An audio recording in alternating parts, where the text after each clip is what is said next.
তাছাড়া দেখবো মাটির কাজের আয়তন কীভাবে নির্ণয় করা হয়। দেখুন, ইটে প্রদর্শ রাস্তার মাটির কাজের আয়তন বের করতে হবে। প্রতি 1000 সেফটি মাটি কাটতে যদি 1500 টাকা খরচ হয়, তাহলে মোট খরচ কত আর কি। এখানে দেখাচ্ছে, এখানে একটা হচ্ছে রাস্তা দেখা যাচ্ছে হচ্ছে 100 মিটার লম্বা। এটা এক পাশ হচ্ছে এটা 25, এক পাশ হচ্ছে এই পাশ হচ্ছে 5 মিটার চওড়া, এই পাশে 25 মিটার আর কি চওড়া, এবং হাইট 5 মিটার। হ্যাঁ, এখানে যেটা 5 মিটার যে পোর্শনটা এখানে আমরা দেখতেছি 5 মিটার পোর্শন। এটা স্লোপ করলে এটা স্লোপ হবে আমরা জানি 1:8। রাস্তাটা যেটা এই পাশে স্লোপ, তো এটা সেকশন হবে আর কি হচ্ছে এরকম স্লোপ আর কি হবে, স্লোপ আছে যেহেতু আর কি। তাহলে 5 মিটার চওড়া, এখানে আমরা স্লোপ হবে হচ্ছে 1:s। এর মান আমরা জানি না এখানে, এবং এইটা যদি ত্রিভুজ করি তাহলে এসডি পাচ্ছি, এবং 25 মিটার করে দেওয়া আছে, এটা 25 মিটার আর কি। উপরে 5 মিটার, নিচে হচ্ছে চওড়া হচ্ছে 25 মিটার।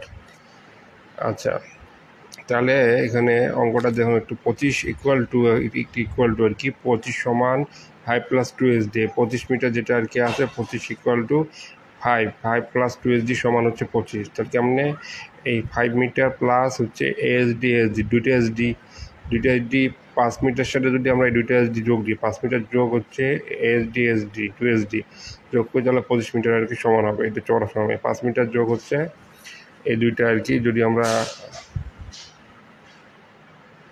এসডি যোগ এসডি 5 মিটার যোগ এসডি আচ্ছা 2sd তাহলে 25 ইকুয়াল টু 5 + 20 ডি আমরা জানি 5 মিটার যে হাইট আর কি, এখান থেকে এস এর মানটা পাবো 2। আচ্ছা, এবং আরেকটা দেখুন, এ ইকুয়াল টু আমরা জানি এরিয়া ইকুয়াল টু জানি BD plus SD square. BD plus SD, B কত, বি হচ্ছে 5 মিটার, এই 5 মিটার, ডি কত 5 মিটার, এই height 5 metre plus 2 × D square মানে 5 মিটার স্কোয়ার, তাহলে আমরা 75 মিটার স্কোয়ার আমরা পাবো। তাহলে মাটি কাটার কাজের আয়তন আমরা জানি V equal to A into L, মানে এরিয়া ইন্টু লেন্থ। এরিয়া কত, এরিয়া আমরা হচ্ছে 75 একটু দেওয়া আছে, ইন্টু এল হচ্ছে 100 মিটার লম্বা, তাহলে 7,500 মিটার কিউব।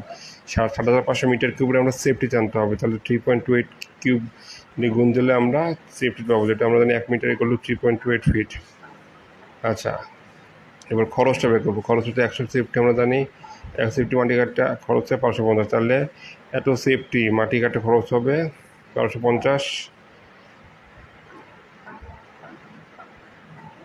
ইন্টু হচ্ছে 7,500 3.28 কিউব।